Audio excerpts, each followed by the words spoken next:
अमित शाह जी, आपने मेरे बिल्कुल मन के सवाल को शायद समझ लिया था, क्योंकि आपने कहा कि जब सत्ता में आए तो सबसे बड़ी उपलब्धि इस देश में रही जम्मू और कश्मीर का फ्यूचर, जिस तरह से 2019 में आपने बदला। मैं पहले एक पर्सनल नोट पे आपसे पूछती हूँ कि आपके कार्यकाल में आपकी सबसे बड़ी उपलब्धता आप क्या जम्मू और कश्मीर को मानते हैं, और क्या इसकी वजह से दुनिया में भारत ने एक नया स्टेटमेंट दिया? देखिए, मेरी व्यक्तिगत कोई उपलब्धि नहीं होती है। मैं मोदी जी की कैबिनेट का सदस्य हूं। पूरी कैबिनेट की उपलब्धि होती है, पूरी सरकार की उपलब्धि होती है। मगर हाँ, जम्मू कश्मीर में मोदी सरकार ने बहुत बड़ा परिवर्तन किया है। वर्षों से एक प्रचारित किया जाता था कि धारा 370 के कारण ही जम्मू कश्मीर भारत के साथ जुड़ा है।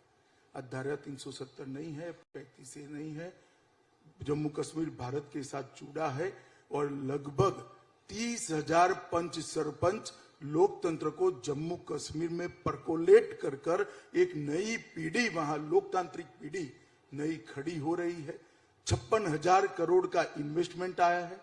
80 लाख टूरिस्ट, जो आजादी के बाद सबसे ज्यादा है, वो अब तक चले गए हैं जम्मू कश्मीर के अंदर। और इसके साथ साथ जम्मू कश्मीर की अपनी भाषाओं को पहली बार हमने राज्य की भाषाओं के रूप में स्थान दिया है। वहां जो पिछड़े हैं, दलित है, आदिवासी है, उनको आरक्षण का फायदा मिला है। महिलाओं को अपना अधिकार मिला है। जम्मू कश्मीर में हर घर में बिजली पहुंचाने का काम समाप्त हो चुका है।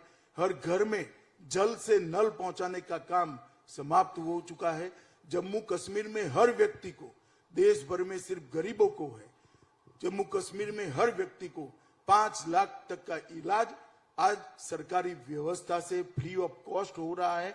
और जम्मू कश्मीर में इन्वेस्टमेंट के कारण नई ऊंचाई जम्मू कश्मीर हासिल कर रहा है। और जहां तक आतंकवाद का सवाल है, मैं इतना निश्चित रूप से कह सकता हूं कि 90 के दशक में जब से आतंकवाद शुरू हुआ, तब से लेकर आज तक आतंकवाद की सबसे कम घटनाएं और पथराव शून्य हो गए। बहुत बड़ी उपलब्धि है मोदी सरकार की, इसमें दो राय नहीं है। और बड़े बड़े सुरक्षा के क्षेत्र के पंडित कहते थे कि धारा 370 को छूना मत, हाथ जल जाएंगे। धारा 370 चली गई, जम्मू कश्मीर आज खुशहाल है। देश के अंदर भी टेररिज्म पर कंट्रोल पाने में इससे बहुत बड़ी मदद मिली। अमित शाह जी, इस सवाल के साथ हमेशा एक सवाल जुड़ा होता है, जिसे कुछ लोग कहते हैं कि एक फर्जी पिक्चर के थ्रू उठाया गया था, कश्मीरी हिंदुओं का सवाल। आज भी वो अपने घर लौट नहीं पाए हैं। ये आपका शायद एक वादा है जिसके लिए अभी भी लोग इंतजार कर रहे हैं। इस वादे पर आप क्या कहेंगे? देखिए नाविका जी, ये एक रिलेटिव प्रश्न है। जम्मू कश्मीर में हिंसा, पहले मानो 400 नागरिक मारे जाते थे, लक्ष्य तो कोई न मरे ऐसा होना चाहिए है भी, परंतु आज 12 मरे। 400 से 12 का मजल हमने काट लिया है, तो 12 से 0 का भी काट लेंगे। और जिस दिन ही होगा, सबके लिए अच्छा माहौल होगा। आज इन्वेस्टमेंट वहां जा रहा है, बाहर से ढेर सारे लोग रहने जा रहे हैं। मगर स्वाभाविक रूप से आतंकवाद की और आतंकवाद के पनाहगारों की जड़ें इतनी नीचे तक गई हुई है, उसको कंप्लीटली जड़ को उखाड़ने में एक समय लगेगा। हम ये समय के प्रोसेस में है। मैं विश्वास दिलाता हूं कि जम्मू कश्मीर में अब आतंक की जड़ों को हम फैलने नहीं देंगे और संपूर्ण जम्मू कश्मीर को आतंकवाद मुक्त कराने के लिए हम कटिबद्ध हैं। अमित शाह जी, किसी भी राजनीतिक दल के लिए शायद 5 साल का समय होता है जब समीक्षा होती है। वैसे तो चुनाव हर साल हर वक्त चलते रहते हैं भारत देश में, ऐसा कहा जाता है। लेकिन लोकसभा चुनाव, जनरल इलेक्शंस 5 साल में एक बार आते हैं। आपके मैनिफेस्टो का सबसे बड़ा और सबसे कठिन परिश्रम और परीक्षा जो थी, वो थी आर्टिकल 370 की, जिसे आपने कहा आपने बिल्कुल हटा दिया। और कुछ और ऐसे प्रॉमिसेस हैं, जैसे यूनिफॉर्म सिविल कोड। इस पर अब क्योंकि 4 साल खत्म होने वाले हैं इस पर्टिकुलर इलेक्शन के बाद, इस पर बीजेपी की तरफ से और सरकार की तरफ से क्या रवैया रहेगा? क्योंकि यूनिफॉर्म सिविल कोड पर अब तक मुझे लगता है कि एक लॉ कमीशन, दूसरे लॉ कमीशन, एक सजेशन, दूसरा सजेशन चल रहा है। फैसला कब होगा? देखिए, यूनिफॉर्म सिविल कोड निश्चित रूप से भारतीय जनसंघ से लेकर भारतीय जनता पार्टी की हमारी यात्रा का, आज तक की हमारी राजनीतिक यात्रा का एक वादा रहा है देश की जनता से। और न केवल भारतीय जनता पार्टी, संविधान सभा ने भी देश भर के विधानमंडलों को और संसद को ये सलाह दी है कि जब भी उचित समय आए यूनिफॉर्म सिविल कोड इस देश में आना चाहिए, क्योंकि किसी भी पंथ निरपेक्ष राष्ट्र के लिए, राज्य के लिए धर्म के आधार पर कानून नहीं होने चाहिए। अगर राष्ट्र और राज्य पंथ निरपेक्ष है तो धर्म के आधार पर कानून कैसे हो सकते हैं? हर धर्म के मानने वाले के लिए एक कानून होना चाहिए जो देश के विधानमंडल और देश की संसद पारित करे। परंतु over a period of time सबने संविधान सभा के एक कमिटमेंट को भुला दिया। भारतीय जनता पार्टी के अलावे आज कोई पार्टी यूनिफॉर्म सिविल कोड के पक्ष में नहीं है, ना बोलते हैं। हाँ, हिम्मत कम होगी तो विरोध नहीं करेंगे, मगर ये नहीं कहेंगे कि हाँ लागू करिए, हम आपके साथ खड़े। हम लोकतंत्र के अंदर है, लोकतंत्र के अंदर एक स्वस्थ बहस जरूरी है। जब इतने सारे राजनीतिक दल का एक अभिप्राय हो और मेरे राजनीतिक दल का दूसरा अभिप्राय हो, मनसा चाहे कोई भी हो, वोट प्राप्त करने की हो या जो हो, मगर उनका एक अभिप्राय है कि यूनिफॉर्म सिविल कोड अभी नहीं लाना चाहिए, तो इस पर एक स्वस्थ और खुली बहस की जरूरत है। तो भारतीय जनता पार्टी ने जहां जहां भारतीय जनता पार्टी का शासन है वहां 3 राज्यों में अब तक, हिमाचल, उत्तराखंड और गुजरात में, हमने एक पैनल बनाया है और पैनल सुप्रीम कोर्ट के रिटायर्ड जज और हाई कोर्ट के रिटायर्ड चीफ जस्टिस की अध्यक्षता में बनाए हैं। और सारे दल, समाज जीवन के सारे लोग और सभी धर्म संप्रदाय के लोग उनके सामने अपना अपना पक्ष रख रहे हैं। उस पर जो एडवाइस आएगी इसके आधार पर हम काम करेंगे। और स्वाभाविक रूप से इस प्रकार के शिखर सम्मेलन और इंटरव्यू में भी इस पर एक स्वस्थ बहस छिड़ी हुई है, तो देश की जनता को भी मन बनाने में इससे बहुत बड़ा मदद मिलता है। भारतीय जनता पार्टी में अभी भी कहना चाहता हूं देश की जनता को कि यूनिफॉर्म सिविल कोड लाने के लिए अड़िग है, ऑफर है और हम लाकर रहेंगे, परंतु सारी लोकतांत्रिक चर्चाओं की समाप्ति के बाद।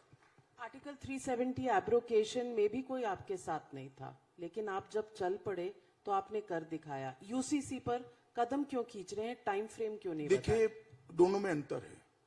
आर्टिकल 370 जब संविधान में लाया गया तब ही हमारे संविधान निर्माताओं ने दूरदर्शिता के साथ इसको टेम्पररी आर्टिकल कर कहा था, टेम्पररी आर्टिकल। और उसी वक्त आप संविधान की बहस भी पढ़ लीजिए। हालांकि जब अंतिम समय इसको इनकॉर्पोरेट किया गया तब लंबी बहस नहीं हुई है, जो भी कारण रहे होंगे, परंतु संविधान की स्पिरिट थी कि हमेशा संविधान का हिस्सा नहीं रह सकता स्पेशल स्टेटस। एक समय चाहिए जम्मू कश्मीर को भारत के साथ अच्छे तरीके से मर्ज होने का। मुझे लगता है कि 70 साल बहुत बड़ा समय है, बहुत लंबा समय है, और इस पर बाकी सारे राज्यों को कोई टिप्पणी देने की जरूरत भी नहीं थी, क्योंकि स्पेशल स्टेटस एक ही राज्य में था और जम्मू कश्मीर के राज्यपाल ने हमें दरख्वास्त भेजी थी, जिसके आधार पर हमने ये निर्णय करा था।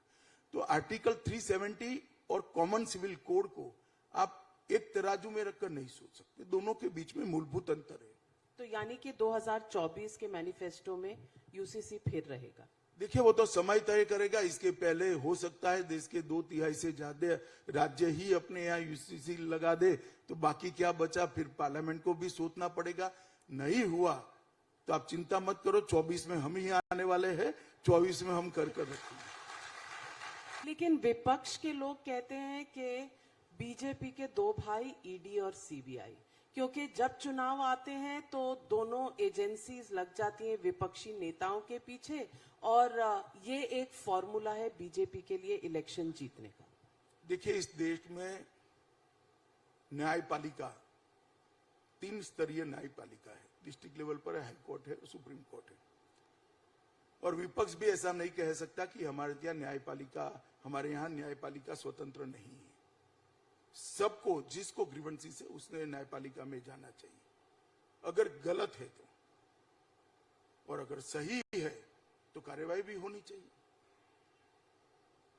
जो राजनीतिक दल चलाते हैं उनको आर्थिक अपराध करने का परमिट है क्या? और जब कांग्रेस के शासन था तब भी इन्होंने ये सब किया है। सब लोग न्यायपालिका में गए हैं। मैं अभी भी एक बात स्पष्टता के साथ करना चाहता हूं कि ये दोनों एजेंसियां स्वतंत्र रूप से काम कर रही है और किसी को भी इस पर ग्रीवेंसीज है वो न्यायपालिका में जाने के लिए स्वतंत्र है। जनता की तरफ से एक सवाल आपसे पूछती हूँ। आप कह रहे हैं उन्हें जवाब देना है, वो कह रहे हैं आप उन पर सख्ती कर रहे हैं, इसमें जनता कहाँ है? क्या कानून में या कॉन्स्टिट्यूशन में ऐसा कोई प्रावधान नहीं है कि जैसे आपने जेल के आईजी का तबादला कर दिया, उसको सस्पेंड कर दिया, वैसे ही आप एलजी के थ्रू प्रेसिडेंट को एक रिकमेंडेशन भेजे और सस्पेंड कराएं ऐसे मिनिस्टर को? नहीं है ऐसा कानून में प्रावधान। ये कानून जब बने, संविधान जब बना, तब संविधान निर्माताओं ने ऐसी कल्पना ही नहीं की थी कि कोई इतनी निर्लज्जता से इस्तीफा नहीं देगा, तो शायद ये प्रावधान करना रह गया है। इन्होंने ऐसे सार्वजनिक जीवन की कल्पना ही नहीं की थी कि जेल में जाने के बाद भी, मैं भी जेल में गया हूं नाविका जी, जाने के अगले दिन मैंने इस्तीफा दे दिया था। इस तरह से नहीं चलता है सार्वजनिक जीवन। हम पर भी सारे केस हुए थे, हम कोर्ट के सामने लड़े और कोर्ट ने कहा कि राजनीतिक षड्यंत्र था, केस फर्जी है। अगर आप पर ज्यादती होती तो कानून की अदालत में जाना पड़ता है। तो इस तरह से निर्लज्जता से व्यवहार नहीं कर सकते आप। तो आपको लगता है समय आ गया है कि कानून में या हमारे कॉन्स्टिट्यूशन में संशोधन होना चाहिए? क्योंकि जनता मूक दर्शक बन के बैठी है, किसी के पास इख्तियार नहीं है कि जेल में बैठे मंत्री की सेवा हो रही है और उन्हें कोई निकाल नहीं रहा। नहीं, जनता के पास सभी इख्तियार है भाई। 5 साल में जनता के पास ही इख्तियार होता है। हम सब ने हर 5 साल जनता से थप्पा लगवाना होता है, हमारी स्वीकृति करनी होती है और जनता जवाब भी देती है, ऐसा नहीं है। अब इस देश की डेमोक्रेसी पहले से बहुत मैच्योर है। दुनिया में एकमात्र देश ऐसा है, इतने ही सारे परिवर्तन खून का एक कतरा बहाए बगैर हो गया। आज बड़े से बड़े देश में भी काउंटिंग होते होते कई बार 20-20 दिन लग जाते हैं। हमारे यहाँ 2 बजे तक विजेता बाहर आ जाता है और कहीं पर कुछ नहीं होता है। बहुत अच्छे तरीके से परिवर्तन हो जाता है। जनता के पास पूरा अख्तियार है, जनता बहुत मैच्योर है, सब कुछ देखती है और वो परिवर्तन करेंगी। परंतु हाँ, इस प्रकार के जो लूप होल्स मॉरल ग्राउंड के वक्त हमारे संविधान निर्माताओं की ऐसी कल्पना ही न होने के कारण रह गए, इस पर जरूर विचार करना चाहिए, बहस कर इसको सुधारना चाहिए। अमित शाह जी, एक सवाल और उठ रहा है मेरे मन में। महिला भी हूं, इस देश की सदस्य हूं, इस देश की सिटीजन हूं। श्रद्धा, आजकल के दिन में हमारे सामने श्रद्धा का एक केस आया है। केस सिर्फ श्रद्धा का नहीं है, केस महिलाओं का है और केस कन्वर्जन और ये जिसे आम तौर पे लव जिहाद कहा जाता है। आपको लगता है कि एंटी कन्वर्जन लॉ की आवश्यकता है इस देश में, या जो हमारे पास कानून है क्या वो काफी हैं इस तरह की वारदातों को रोकने के लिए? देखिए, जहां जहां भारतीय जनता पार्टी की राज्य सरकारें हैं, हमने तो एंटी कन्वर्जन लॉ बनाए हैं। और गुजरात जैसे प्रदेश का तो मैं डिटेल बता सकता हूं, वहां सख्ती के साथ इसका इम्प्लीमेंटेशन भी करते हैं। और आप संविधान सभा की चर्चा को पढ़ेंगे तो धर्म का प्रचार करना और लोभ, लालच, डर इससे धर्म परिवर्तन करना, 2 चीजों को बहुत अच्छे तरीके से हमारी संविधान सभा ने सेपरेट किया हुआ है। आप धर्म का प्रचार कर सकते हो, परंतु सुविधाएं देकर, लोभ देकर, डर दिखाकर किसी को धर्म परिवर्तित करने के लिए मजबूर नहीं कर सकते। ये संविधान का स्पिरिट है। और अभी सुप्रीम कोर्ट ने भी एक याचिका हुई है, सुप्रीम कोर्ट ने भी इस बात को बहुत स्पष्ट किया है। तो मैं मानता हूं कि राज्यों के विधायकों का जो विधानमंडल है इसका एक काम है कि इस पर विचार करे। जहां जहां भारतीय जनता पार्टी की सरकारें हैं लगभग हर जगह पे हमने धर्म परिवर्तन के रोक के लिए कानून बनाए हैं और इसको इम्प्लीमेंट भी करें। नेशनल लेवल पर देखिए ये ग्रे एरिया है स्टेट सब्जेक्ट और सेंट्रल सब्जेक्ट का। अगर नेशनल लेवल पर करना है तो इसकी व्याख्या पहले करनी पड़ेगी कि राष्ट्रीय स्तर पर एक कानून हो सकता है नहीं हो सकता है। मैं इस पर एक और सवाल आपसे पूछना चाहती हूँ। जिस बर्बरता से श्रद्धा का मर्डर हुआ, एक चिट्ठी भी सामने आई, आपको लगता है कहीं स्टेट्स के बीच में कोऑर्डिनेशन की कमी या मुंबई महाराष्ट्र पुलिस और दिल्ली पुलिस इसके बीच में श्रद्धा का एक एग्जाम्पल बन गया है कि किस तरह नहीं, देखिए इसमें महाराष्ट्र पुलिस दिल्ली पुलिस के कोऑर्डिनेशन का कोई कमी नहीं है। मैं पूरे मामले पर मेरी नजर है। मैं देश की जनता को इतना कहना चाहता हूं कि जिसने भी ये कृत्य किया है कानून की अदालत के द्वारा कम से कम समय में कड़ी से कड़ी सजा दिलाने का काम Delhi police as a prosecution agency करेगी। परंतु जो चिट्ठी सामने आई है इसमें दिल्ली पुलिस का कोई रोल ही नहीं है। महाराष्ट्र सरकार के थाने में श्रद्धा ने एक चिट्ठी दी थी कि मेरे शरीर के टुकड़े टुकड़े कर कर फेंक देना और मार देने की मुझे धमकी दी जा रही है। मेरा गला घोंट कर हत्या का प्रयास भी किया गया। उसके बाद में वहां एक्शन नहीं हुआ। कल महाराष्ट्र के उप मुख्यमंत्री और गृह मंत्री देवेंद्र फडणवीस जी ने कहा है इसकी जांच होगी और जो कोई भी लोग इस पर जिम्मेदार होंगे, उस वक्त महाराष्ट्र में हमारी सरकार नहीं थी, मगर जो कोई भी लोग इस पर जिम्मेदार होंगे, अफसरों की बात कर रहा हूं मैं, इन पर कड़े कदम उठाए जाएंगे और कठोर कार्यवाही भी होगी। परंतु जहां तक ये जघन्य कृत्य का सवाल है, एक क्षण के लिए भी भारतीय जनता पार्टी की मोदी सरकार इसको सहन नहीं कर सकती।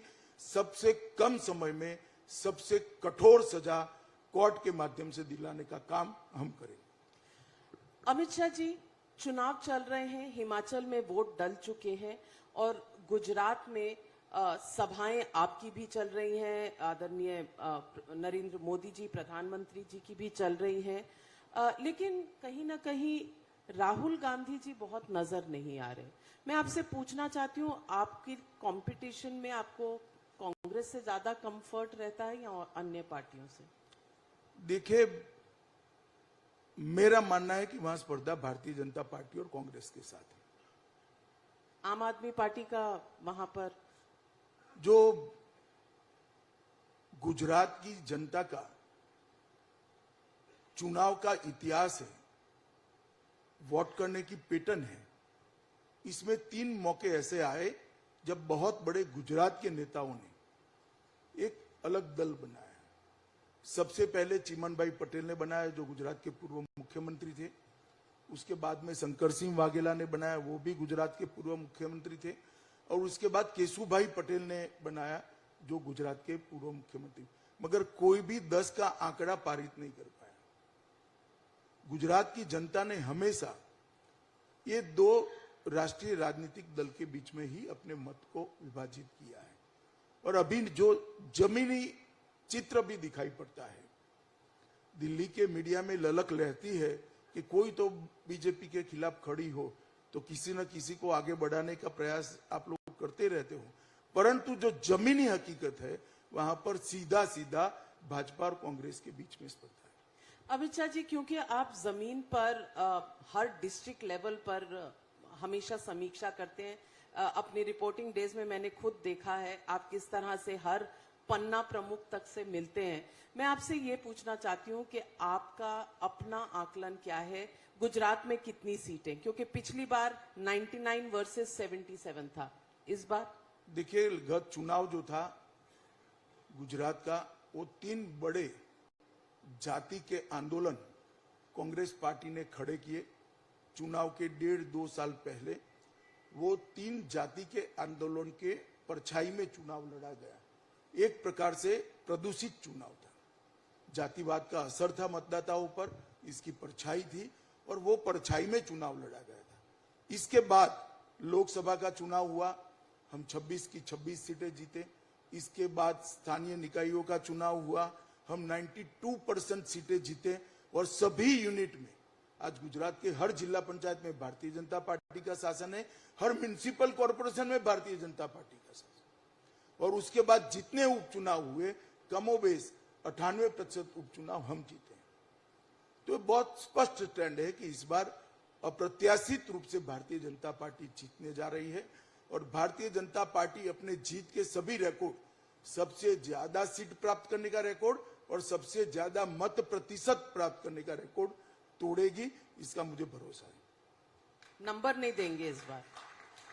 नंबर मतलब मैंने कह दिया तो हमारा रिकॉर्ड 129 का है, तो 129 के ऊपर ही जाएगा। 129 के ऊपर कुछ भी जा सकता है। मैं ये भी पूछना चाहती हूँ कि पिछले साल आपने पूरी वहां की व्यवस्था बदल दी थी, चीफ मिनिस्टर बदला, कैबिनेट बदला और नई पूरा कैबिनेट बनाया और मुख्यमंत्री। क्या गुजरात नरेंद्र मोदी है या लोकल लीडरशिप का भी असर है? क्योंकि गुजरात यानी नरेंद्र मोदी यानी गुजरात, कुछ इस तरह का रिश्ता है। नहीं, बहुत स्वाभाविक है, नरेंद्र मोदी ही गुजरात के हैं। नरेंद्र मोदी लोकल लीडरशिप नहीं, लोकल लीडरशिप का बहुत महत्व होता है, वो ही सरकार चलाते हैं, परंतु स्वाभाविक रूप से नरेंद्र मोदी गुजरात के हैं। नरेंद्र मोदी जी की सरकार ने, केंद्र सरकार ने गुजरात के लिए बहुत कुछ किया है और लोकल सरकार ने भी, गुजरात की राज्य सरकार ने भी बहुत अच्छे तरीके से काम किया है। इसका परिणाम है कि गुजरात आज देश के एक्सपोर्ट के अंदर 30% कंट्रीब्यूशन कर रहा है। सबसे ज्यादा एमएसएमई का रजिस्ट्रेशन गुजरात में होता है, सबसे ज्यादा स्टार्टअप का रजिस्ट्रेशन गुजरात में हुआ है, सबसे ज्यादा औद्योगिक निवेश प्राप्त करने वाले राज्यों में 10 साल से कंटिन्यूअसली गुजरात 1 से 3 में रहा है।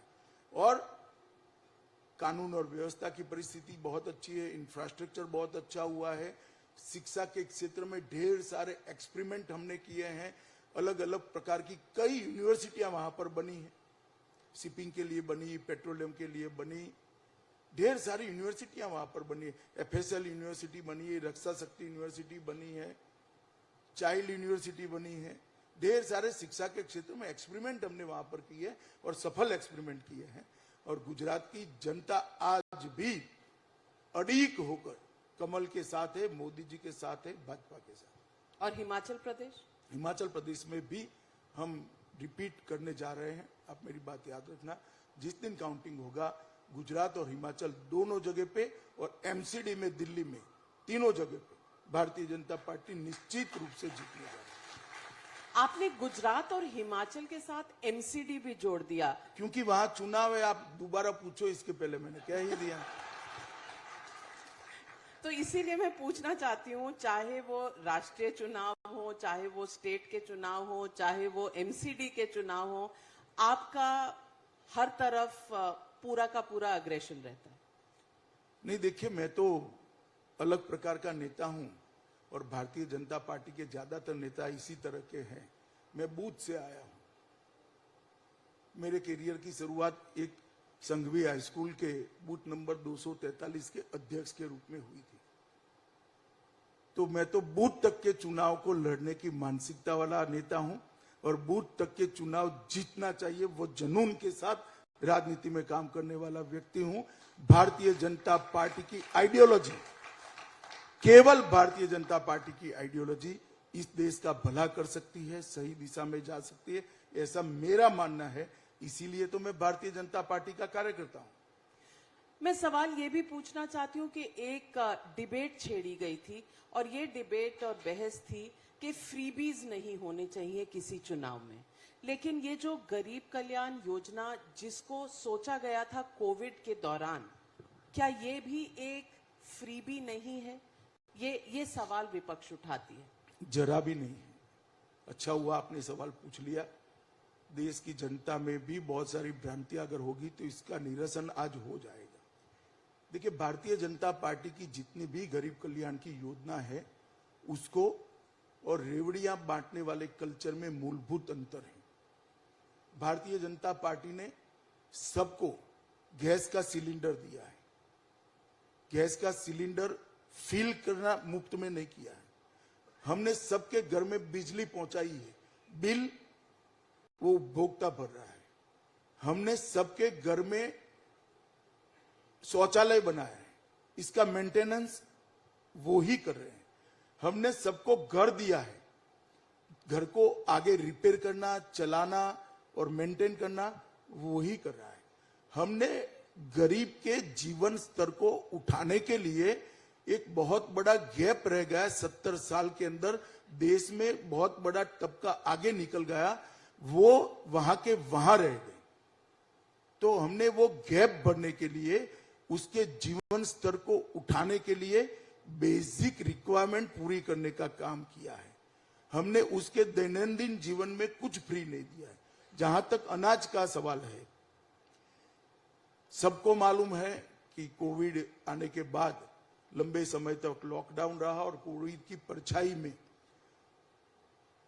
एक स्लो डाउन भी आया, इकोनॉमी थोड़ी लड़खड़ाई भी। ढेर सारे छोटे छोटे काम करने वाले लोग, कोई रिक्शा चलाता है, कोई ठेला चलाता है, कोई रोज की मजदूरी करता है, इसको खाने की भी तकलीफ थी। उस वक्त शासन मूक दर्शक बनकर नहीं देख सकता। और भारत नहीं, सब लोगों ने बैंक अकाउंट में पैसे डाले हैं। हमने बैंक अकाउंट में एक भी पैसा नहीं डाला, उसको 5 किलो अनाज दिया है जो उसके खाने के लिए जरूरी है। तो इसको आप फ्री बीज कर नहीं देख सकते, और ये कोई परमानेंट योजना भी नहीं। ये कोविड की कारण जो स्लो डाउन हुआ और उसके जीवन पर, रोजमर्रा के जीवन पर जो असर पड़ा है, उसमें से उभरने के लिए दी गई सहायता है। और दोनों में अंतर है। अब कोई ये कहता है कि हम बिजली का बिल माफ कर देंगे, कोई कहता है हम ये मुफ्त कर देंगे, ये मुफ्त कर देंगे। अब वचन देते देते वहां तक पहुंचे कि गुजरात का बजट 2,42,000 करोड़ का, 42,000 करोड़ का है, और वादे हो गए 3,60,000 करोड़। अरे भाई, अभी का खर्चा कहां गया? तनख्वाह करनी, ये करना है, वो। अब 2,42,000 करोड़ को आपको 3,62,000 करोड़ करना है, तो नई 3,62,000 करोड़ का रेवेन्यू जनरेट करना पड़ेगा। कहां से करोगे? इसका कोई हिसाब नहीं, बोलते ही जा रहे हैं। तो इस गरीब कल्याण योजना में जो आप चावल, गेहूं सब दे रहे हैं, इसका भी तो बजट पर असर होगा। 3 लाख करोड़ निश्चित रूप से होगा, मगर वो एक निश्चित कालखंड के लिए, निश्चित सर्कमस्टेंसेस के कारण दी गई योजना है, स्टेट पॉलिसी नहीं है। और अब जो वादे हो रहे हैं, स्टेट पॉलिसी के वादे हो रहे हैं। तो अब ये निश्चित काल कब खत्म होगा? क्योंकि कोविड की वो तो हम ही तय करेंगे ना। आप क्यों चिंता कर रही हो इतनी? यानी कि चुनाव से लिंक्ड है? जरा भी नहीं। 2024 तक चलेगा? तो पहले भी होता, 19 के पहले भी होता, जो चुनाव से रिलेटेड होता। तो सवाल और भी पूछना चाहती हूं कि राहुल गांधी जी भारत जोड़ो यात्रा कर रहे हैं, और कांग्रेस पार्टी का कहना है कि उनको बहुत रिस्पांस मिल रहा है, भीड़ जुट रही है उनके साथ, और राहुल गांधी जी जब इस परीक्षा से बाहर निकलेंगे तो एक नया जन आंदोलन और नई क्रांति लेकर आएंगे। इस पर आपका क्या? देखिए, मैं तो हमेशा से परिश्रम का समर्थक रहा हूं। कोई भी व्यक्ति परिश्रम करे, इसका स्वागत ही है। परिश्रम से परिणाम भी मिलते हैं, मगर परिश्रम से परिणाम तब मिलते हैं जब परिश्रम सातत्यपूर्ण हो। अब आगे देखो।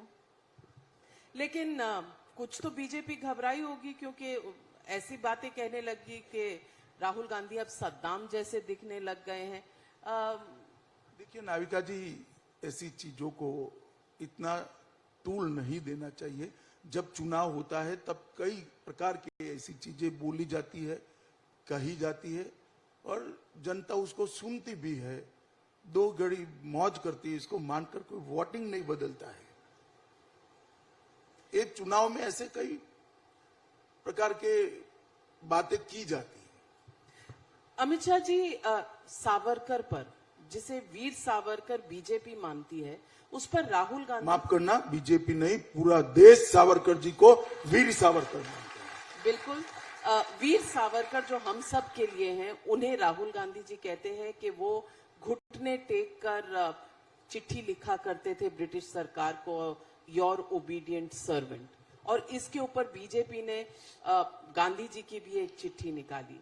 मैं पूछना चाहती हूं कि हमारे इतिहास का जो इस तरह से रोज डिबेट होता है पॉलिटिकल पार्टीज के बीच में, इसको एक ही बार सेटल नहीं करना चाहिए? सेटल करने की कोई जरूरत नहीं है, सेटल ही है। ये वीर और अकेले सावरकर और वीर सावरकर का जो अंतर है ना, वो अगर समझ ले तो सेटल है। ये कोई पद्मश्री, पद्म भूषण, इवन भारत रत्न नहीं है जो देश की सरकार ने दिया है। 130 करोड़ लोगों ने सावरकर जी की देशभक्ति को वीर नाम से सम्मानित कर कर आजीवन एटर्नल तरीके से उसके नाम के साथ जोड़ा है, तब कोई वीर सावरकर बनता है। और ये जो लोग आज टिप्पणियां कर रहे हैं, 10 दिन सावरकर जी जहां 10 साल रहे वो जेल की कोठरी में रहकर बताएं। और समंदर के अंदर 600 किलोमीटर दूर से एक जहाज के अंदर से कूदकर आजादी के लिए जान दे देने का, आजादी के लिए जिंदा रहने का जो जज्बा था, इसके 10% भी किसी में हो तो सावरकर जी पर टिप्पणी करे।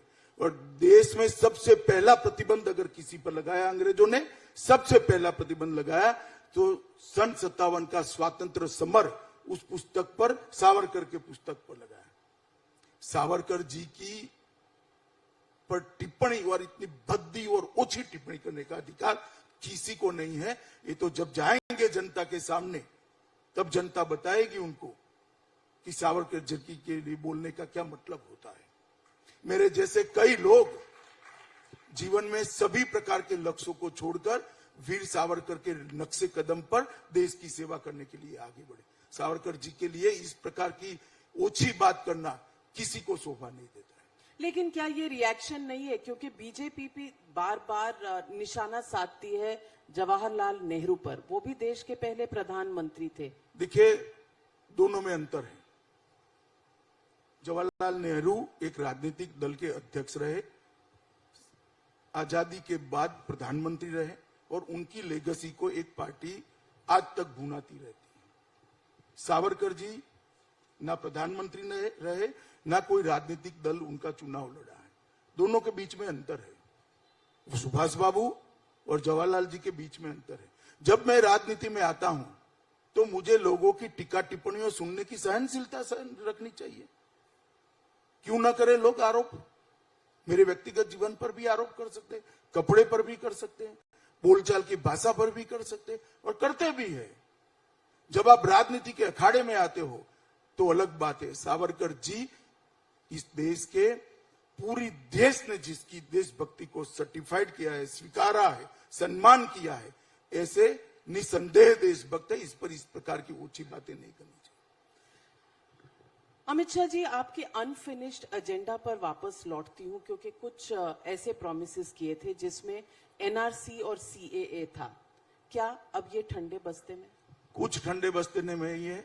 सीएए देश का कानून है, अब इसमें कोई बदलाव नहीं हो सकता। हमें रूल्स बनाने हैं। कोविड के अप्स डाउन के कारण इसको रखा था। कोविड अब समाप्त होने को आया है। मैं आज इतना जरूर कह सकता हूं कि सीएए का इम्प्लीमेंटेशन नहीं होगा, ऐसा स्वप्न देखने वाले भूल कर रहे हैं। सीएए वास्तविकता है और इस देश का कानून है। एक और बड़ा मुद्दा है जो इस देश में और देश की कोर्टों में चल रहा है, प्लेस ऑफ वर्शिप एक्ट 1991। इसके बारे में मैं पूछना चाहती हूँ, क्या ये कोर्टों के थ्रू ही जाएगा, जिस तरह से अयोध्या की पूरी लड़ाई कोर्टों के थ्रू गई थी, या इस पर सरकार कोई संशोधन ला सकती है? नहीं, देखिए, मामला कोर्ट में है। मेरी कोई टिप्पणी करने का तुक नहीं रहता है, बचता नहीं है कोई तुक, क्योंकि अयोध्या के जजमेंट के बाद अभी जो विवाद सामने आए हैं उसमें 91 का कानून भी अपने आप में एक प्रकार से चैलेंज में है। मैं नहीं चाहता कि सार्वजनिक मंच पर इस पर मैं कोई टिप्पणी करूं, मगर मैं इतना जरूर कह सकता हूं कि हर कोई कानून अदालत की लीगल स्क्रूटिनी से पास होना चाहिए। अब किसी ने चैलेंज किया है, देखिए अदालत क्या करती है। लेकिन सरकार पार्लियामेंट में कुछ सरकार को भी नोटिस दिया है। सरकार अपना एफिडेविट हलफनामा दायर करेगी। अपना जो हमारा जो स्टैंड है वो हम जरूर बताएंगे। अमित शाह जी, आपने सीमाओं की बात और सुरक्षा की बात करी तो विपक्ष एक सवाल और उठाता है और चीन को लेकर ये सवाल उठाया जाता है। हाल ही के समय में कुछ ऐसे भी बयान आए कि नॉर्दर्न कमांड पूरी तरह से तैयार है, बस सरकार के इजाजत की जरूरत है। मैं पूछना चाहती हूं, आज देश के सामने ये जो बार बार सवाल उठाया जाता है कि कुछ ना कुछ लैंड चीन के पास है और हमारी सीमाएं शायद अब भी चीन के सामने पूरी तरह से अभी अपनी सुरक्षा में या अपनी पूरी बातचीत में चीन के साथ कंक्लूजन पर नहीं पहुंची। कोई कंफ्यूजन नहीं है। चीन के साथ हमारा सीमा का विवाद बरसों पुराना है, जवाहरलाल जी की लेगेसी से है। और आज सवाल कौन उठा रहा है? जिनके समय में चीन में 1 लाख एकड़ से ज्यादा भूमि चली गई, वो उठा रहे हैं क्या? उनको तो इतिहास पढ़ना चाहिए। मगर जहां तक भारतीय जनता पार्टी की नरेंद्र मोदी सरकार का सवाल है, हम कटिबद्ध है।